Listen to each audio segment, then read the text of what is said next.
வலது கை எல்லாம் ஐயா காட்டு. ஐயாக்கு இடது கையான எது காட்டு. ஐயாக்கு சொல்றதெல்லாம் நான் செய்வேன் ஐயான்னு தலையாடி சொல்லு. சொன்னியா?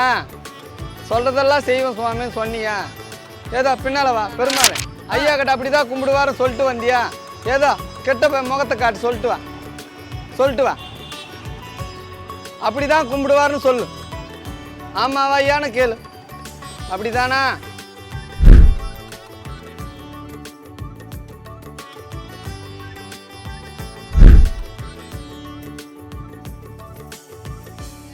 என் பேர் சின்னப்பா. நம்ம இருக்குது ரெட்டின்ஸ் அட்டப்பாளையம். இவர் பேர் இவர் வெங்கடேஷ். இது ஏன்னா நாட்டு மாடனா? இதுக்கும் 7 வயசு இருக்கும். இது நம்ம கிட்ட வந்து கிராமத்தில் கொடுக்கும்போது முட்டும் செய்யும். நம்ம அதுக்கிட்ட பழகிட்டு அதுக்கிட்ட எப்படின்னா நம்ம அதுக்கிட்ட அன்பாக பழகணும். பழகிட்டு நம்மளை எதுவும் பண்ண மாட்டாங்கன்னு அதுக்கிட்ட நம்ம நேசித்து அதுக்கிட்ட ஒரு அன்பாக பழகிட்டோம்னா நம்ம ஒரு ட்ரைனிங் நாய்க்கு எப்படி சொல்லி கொடுக்குறாங்க அது போல் வந்து அவர்கிட்ட பழகிட்டு சொல்லி கொடுப்போம். அது போல் போடானா போகணும் வாடானா வரணும். பின்னால் போ பெருமாளே போ. அவங்க சொல்கிறதுக்கெல்லாம் செய்கிறியா? சொல்கிறதெல்லாம் செய்வியா? ஏதோ லெஃப்ட் காலை தூக்குனா லெஃப்ட் காலை தூக்கு பெருமாளை. எது லெஃப்ட் கை? ஏதோ அதுதானா? வலது கையனா? சொல்கிறதெல்லாம் செய்வியா? அதுபோல் அது ஒரு மனுஷன் போல் அதுக்கிட்ட நம்ம அன்பாக பழகிட்டு நம்ம எதுவும் செய்ய மாட்டாங்கன்னு அன்பாக புரிஞ்சுக்கிச்சேன்னா சீக்கிரத்தில் கற்றுக்கும். பின்னால் ஸ்டீல் போட்டிருக்கும். கோயிலுக்குன்னு சங்கு சக்கரை போடுவாங்க. கிராமத்தில் வந்து சாமிக்குன்னு நேர்த்து கண்ணுக்குட்டிலே விட்டுருவாங்க. அது விட்டப்புறம் நம்ம போனோம்னா சாமி கண்ணுக்குட்டி விட்டு சொல்லுவாங்க. நம்ம சொன்னோம்னா அது இந்த புரட்டாசி மாதத்தில் என்னென்னா பெருமாளுக்கு சூளம் போட்டு விடுவாங்க. சூளம்னா அது கீழே பின்னால் இருக்கும் ஸ்டீல் போல். அதை முத்திரை போட்டு விட்டுட்டு நல்லா இது போல் பெருசான அப்புறம் நம்மளை ஓட்டி அமைப்பாங்க. ஒரு பொண்ணுக்கு எப்படி சீர்வாசம் பண்ணுறாங்களோ அது போல் துணி கிணி எல்லாம் எடுத்து வச்சு சோறு போட்டு அதை ஓட்டி விடுவாங்க. இது போல் வருஷத்துக்கு ஒரு வாட்டி அதை ட்ரைனிங் எல்லாம் பண்ணி அவங்க வீட்டில் போய் காட்டும். ஏன்னா இது போல் வந்து வரும்போது கோவப்படும் முட்டும். அது வந்து அன்பாக பழகிட்டு அவங்ககிட்ட பார்க்கும்போது ஒரு அதிர்ஷ்டம் போல் பார்ப்பாங்க. பரவாயில்ல அன்பாக அடங்கிருச்சு அப்படின்னு கொடுப்பாங்கம்மா. கிராமத்தில் ஆந்திரா சைடு சரி, இந்த திருவள்ளூர் சரி சென்னை இந்த கிராமத்தில் மாடு வச்சுக்கிற எல்லாருக்கும் தெரியும். பெருமாள் விடுறது எல்லாத்தையும் மெட்ராஸில் கூட விடுவாங்க. ஆனால் மெட்ராஸில் வந்து அவுத்து விட மாட்டாங்க. கிராமத்தில் ஏன்னா முத்திரை போட்டு அவுத்து விட்டுருவாங்க கண்ணுக்குட்டிலே. அது வந்து 100 மாட்டில் அது மேய்தானா அது ஸ்டீல் போட்ட மாட்டை மட்டும் எதுவும் பண்ண மாட்டாங்க. கிராமத்தில் கோயில் மாடுன்னு அடியாளம். அதுக்காக தான் அதை முத்திரையே போடுறது.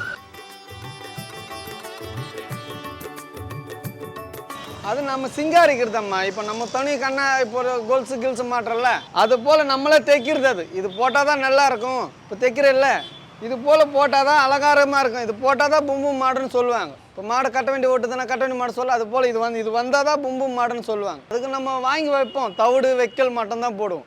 வைக்கல் பில்லு அது போல் நம்ம வந்து சம்பாதிக்கிறது அதுக்கே பாதி வச்சிடும். இப்போ இங்கே 10 மாடு இருக்குதுன்னா ஒரு மாட்டுக்கு மீன் போனால் ஒரு 150 ரூபா 200 ரூபா ஒரு நாளைக்கு. நம்ம வயிற்றுக்கு போய் சாப்பிட்லன்னா அதுக்கு வச்சு ஆகணும். படத்துக்கு எல்லாம் எடுத்துன்னு போவாங்கம்மா. இந்த மெர்சல் படத்துக்கு போயிருக்குது மாடு. பும்பு மாடு இல்லாமல் உரு மாடாக எப்படி இருக்கும் ஜல்லிக்கட்டு மாடு போல் அது போல் மாடுங்கள்லாம் 10-15 மாடு நம்ம மாடு போயிருக்குது.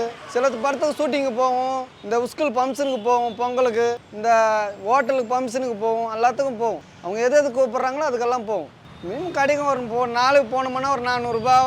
இந்த பொங்கல் இந்த மார்கழி மாதம் போனால் 400 ரூபா 500 ரூபா கிடைக்கும். மீதி நாளெல்லாம் ஒரு 200 ரூபா 250 ரூபா 300 ரூபாக்குள்ளே கிடைக்கும். அது வயிற்றுக்கு நம்ம வச்சிட்டோம்னா மீதி இருக்கிறது நம்ம வயிற்றுக்கு சரியாக போடும். ஒரு நாள் பத்தாமல் கூட இருக்கும். பத்தாமல் இல்லைனாலும் அதுக்கு வச்சுட்டு தான் நம்ம ஏன்னா கேட்டு கூட சாப்பிடுவோம். இப்படி தான். எப்படி ஆனால் நம்ம ரொம்ப லாங் ஹாஸ்பிட்டலில் இருந்தால் இங்கே வில்லுவாக்கத்துக்கு போவோம். ஹாஸ்பிட்டலில் பார்ப்போம். இல்லை டாக்டருக்கு ஃபோன் பண்ணி அது போல் டாக்டரை வந்து பார்க்குற போல் பார்ப்போம். இல்லைன்னா மாத்திரை வாங்கி போடுவோம். நோய் ஏன்னா இந்த மழை காலத்தில் இந்த கால் கோமரம் வரும். நம்ம ஊர் தெருவில் போனால் எதனா சாப்பிட்டு தானே மீதி இருக்கிறது ஜீரணம் ஆகாது. எப்படியானா இப்போ இது சாப்பிட்டுதா இப்போ நம்ம தவிடு வைக்கிறோம்ல உள்ளே போய் இந்த இதுனா பண்ணால் ஜீரணம் ஆகாது. அதனால ஒரு வாட்டி ஜீரணம் ஆகாமல் இருக்கும். கால் கோமரம் வரும். இது போல் நோய் தான் வரும். கோவப்படுமானா எப்படியானா இது நான் வச்சுருக்கிறேன்ல இப்போ இது பழகிடுச்சு. இது பயமாடாயிடுச்சு. நம்மளால யாரு பையால யாருன்னு தெரியும். இப்போ நான் இது வந்து 10 வருஷமாக நானே வச்சுக்கிறேன். மீதி யாருன்னா போனால் ஒன்று கோவப்படும் ஒன்று கோவப்படாது. எப்படியானா அது ஒரு வாயிலா ஜீவனாக இருந்தாலும் இப்போ நம்ம ஆளை மட்டும்தான் சேர்க்கணும். அது மனசில் பட்டு தானே என்னை தவிர யாரையும் சேர்க்காது. எல்லாரும் ஒரே ஆளானா அதை சேர்க்கும். ஒரு மாட்டுக்கு ஒரு குணம். இப்போ 10 பேர் போனால் இது பும்பு மாடு நம்ம வருஷத்துக்கு ஒரு நாள் வராங்கன்னா ஒரு 10 ரூபா கொடுப்பாங்க. ஒரு மாட்டுக்கு பழங்கில கொடுப்பாங்க. செஞ்சு அமைச்சோம். ஒருத்தர் எப்படின்னா தட்டி விட்ருவாங்க. வராத செய்யாத ஏன் வர கை கால் இருக்குது வேலை செய்யக்கூடாதான்னு. நம்மளுக்கு மாடு மேலே ஒரு இதுவாகிடுச்சு. நம்ம வேலைக்கு போனோம்னா தோணாது. ஏன்னா இது விட்டே பழகிட்டோமா அதனால் அதை விட்டு போக முடியாது. 10 பேர் என்ன பண்ணுவாங்க கொடுக்க மாட்டோம் போன்னு தெத்தனா கூட இல்லைன்னு சொன்னால் கூட பரவாயில்ல அப்படி விரட்டுவாங்க.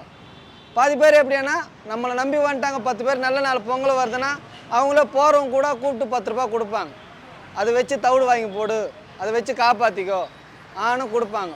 சில பேர் தான் கொஞ்சம் தெத்துவாங்க, கொஞ்சம் இதுவாக பேசுவாங்க, அவ்வளோதான். ஒரு ஊரை நடந்து கொண்டு போவோம்மா, எங்கே போனாலும் நடந்து தான் கொண்டு போவோம். நம்ம போகும்போது எங்கன்னா பழங்கெல்லாம் கடையில் இருக்குதுல்ல, அது கேட்டு வைப்போம், பில்லு கில்லு மேய விடுவோம். நம்ம அப்புறமா தவிடுனா இந்த சாயந்தர டைமில் வைப்போம். அது வயிற்றுக்கெல்லாம் எந்த குறையும் இருக்காது. கவர்மெண்ட் ஏஸ்னால் இதை திடீர்னு அறுத்துன்னு போவோம் சார். இப்போ இத்தனை மாடு நமக்கு மெட்ராஸில் கட்ட விட மாட்டாங்க. ஏன்னா இப்போது பார்க்கு இதுக்கு கட்டுறாங்களா, அதனால நம்மளை கட்ட விட மாட்டாங்க. திடீர்னு எப்படியா கட்டினாலும் அறுத்துக்குன்னு போயிடுச்சு, வெளியே போயிடுச்சுனாலும் கால் நட வேண்டிங்க. அது ஒரு நாள் புஷ்டுன்னு போட்டாங்கன்னா நம்ம பூம் மாட்டுக்கார சொன்னால் கூட விட மாட்டாங்க. ஃபைன் கட்டி தான் நம்ம ஓட்டின்னு வரதா இருக்குது சார். அதெல்லாம் 10,000 ரூபாய் இருக்குது சார். ஒரு மாட்டுக்கு நம்ம 5,000 கட்டி ஓட்டின்னு வந்துக்கிறாங்க, 3,000 கட்டி ஓட்டின்னு வந்துக்கிறோம். சிம்பிள் இருந்தாலும் சார் கிராமத்தில் தான் சார் மவுசு. எப்படின்னா கிராமத்தில் இருக்குதுன்னா இந்த ஊரில் சிம்பிள் போட்டோம்னா இந்த ஊர் மாடு பக்கத்தில் ஊரில் சேர்ந்தாலும் அது கோயில் மாடுன்னு அங்கே கிராமத்து ஆளுக்கு தெரியும், இங்கே மெட்ராஸ் ஆளுக்கு தெரியாது. மெட்ராஸ் ஆளுன்னா மாட்டு ரோட்டில் வரக்கூடாது. அவங்களுக்கு தெரியும் சார். தெரியாமல் பிடிச்சாலும் நம்ம பூம் மாட்டுக்காரன்னா நம்ம வயிற்று போய் பறிக்கிறது. நம்மளால் பயன் கட்டி ஓட்டின்னு வர முடியுமா? திடீர்னு அத்தனை நாள் போகாது, என்றைக்குனா ஒரு நாள் அர்த்தக்குன்னு போயிடும். அன்றைக்கினே நம்மளை பார்த்து ஏதோ பாவம் பண்ணி பார்த்து விட்டா பரவாயில்ல, நம்ம என்ன எதனா வச்சுக்கிறோம்மா சொல்லு. வரும் சார் கிராமத்துலலாம்.